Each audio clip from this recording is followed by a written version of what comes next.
Voilà, bonjour les amis.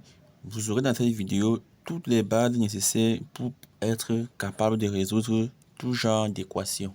Donc déjà, on va dire que résoudre une équation, ça signifie quoi? Ça signifie simplement trouver la valeur de x. Donc la finalité, en fin de compte, qu'est-ce qu'on veut? On veut avoir x égale à quelque chose. On veut trouver la valeur de x. Donc on peut avoir par exemple x égale à, je dis n'importe quoi, peut-être 3.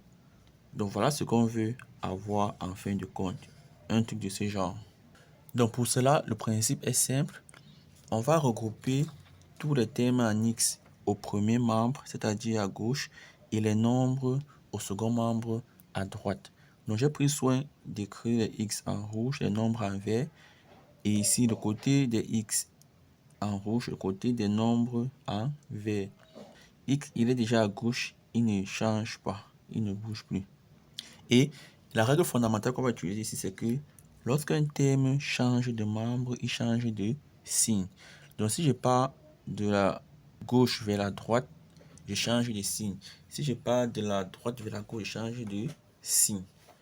Donc ici, x est déjà à gauche, il est du côté de x, il n'y a pas de problème avec x, x ne bouge pas. 4 également est déjà du côté des nombres, 4 ne bouge pas. On a 4.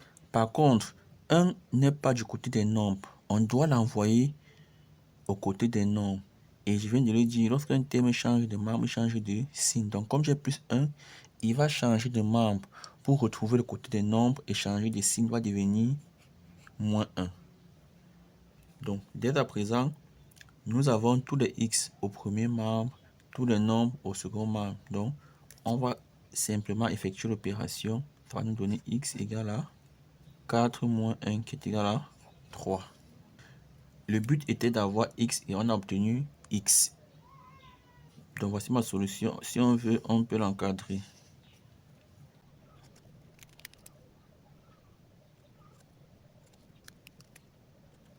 Bon les amis, on continue avec la deuxième équation qui est x moins 3 égale à 7. Comme tout à l'heure, le but est d'avoir les x au premier membre, les rouges du côté des rouges, les nombres au second membre, les verts du côté des verts. X est déjà à sa place, 7 est à sa place. Par contre, moins 3 n'est pas de son côté. Qu'est-ce qu'on va faire? On va l'envoyer de son côté en appliquant la règle qui dit que lorsqu'un terme change de membre, il change de signe. Avant d'obtenir ici, x ne bouge pas. Il est égal à 7. Lui ne bouge pas, il est déjà du côté des nombres. Par contre, moins 3 doit bouger. Il n'est pas du côté des nombres. On va l'envoyer du côté des nombres. Il va changer de membre, changer de signe. Donc, il était moins 3. Il change de signe pour devenir plus 3.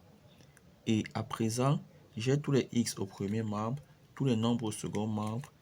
Je vais donc simplement faire l'opération et je vais obtenir x égale à 10. Et je peux aussi encadrer. C'est la solution de mon équation. Voilà les amis, on continue avec notre troisième équation que voici. Déjà, je voudrais préciser, il y a une différence entre 2x égale à 3 et 2 plus x égale à 3. Dans le deuxième cas, on va traiter comme les deux premiers cas, mais ici, suivez bien comment est-ce qu'on va le traiter. Donc déjà, lorsque 2 est collé à x, ça veut dire qu'en réalité, tout ceci fait partie de la famille de x. On est d'accord? Là, ils sont collés. Et 2x, c'est encore 2 fois x.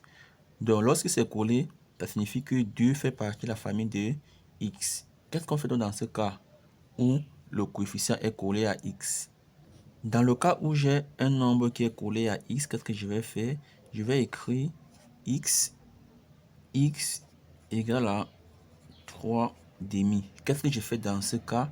J'envoie le 2 ici au dénominateur en dessous de 3. Et j'ai donc la valeur de x qui est ma solution. Donc, pour me rassurer que vous avez bien compris, si on prenait par exemple 4x égale à 8, qu'est-ce qu'on ferait dans ce cas? Qu'est-ce qu'on fait dans ce cas? on envoie simplement le coefficient de x, le nombre collé à x au dénominateur, c'est-à-dire x égale à 8 sur 4. Donc x égale à 2. Si j'ai 5x égale à 7, ça va me donner quoi? X égale à 7 sur 5. J'envoie 5 au dénominateur. Donc, à ne pas confondre, je le dis encore très bien, à 5 plus x égale à 7. Dans ce cas, qu'est-ce que je fais? Je vais envoyer 5 au second membre et qui va changer de signe. Vous voyez bien la différence, n'est-ce pas? Dans ce cas, j'aurai x égale à 7. Je vais avoir les x au premier membre. Il est déjà là. Et le nombre au second membre. Donc 5 doit aller au second membre et changer de signe. J'aurai donc moins 5. Et dans ce cas, j'aurai x égale à 2. Vous voyez bien la différence entre ces deux cas. Donc, pour terminer les amis, on va résoudre l'équation 4x moins 2 égale à 6. Les x doivent être au premier membre. C'est déjà le cas. Les nombres doivent être au second membre. 6 est déjà au second membre. Par contre, moins 2 n'est pas au second membre. On va envoyer moins 2 au second membre. Et on rappelle encore, lorsqu'un terme change de membre, il change de signe. Je vais nous envoyer ici 4x égale 6 n'a pas bougé. Moins 2 doit aller du côté des nombres en changeant de signe. On va passer donc de moins 2, il va devenir plus 2. Ça va faire qu'on aura en fin de compte 4x égale à 8. Donc comme on vient de le voir tout à l'heure pour le troisième exemple, quand j'ai 4x égale à 8, 4 est collé à x, c'est 4 fois x, donc il fait partie de la famille des x. Lorsqu'il est collé, il fait partie de la famille des x. Qu'est-ce qu'on fait dans ce cas? On l'envoie simplement au dénominateur. On aura donc ici x égale à 8 sur 4. 8 sur 4, c'est encore égal à 2. Donc j'aurai x égale à 2, qui est ma solution. Je peux fièrement l'encadrer. Voilà les amis, c'était tout pour cette vidéo. Je vous remercie d'avoir suivi. Je vous invite à vous abonner massivement, à partager, à commenter. Je vous donne rendez-vous très bientôt pour de nouvelles vidéos encore plus intéressantes. Ciao, bye, bye.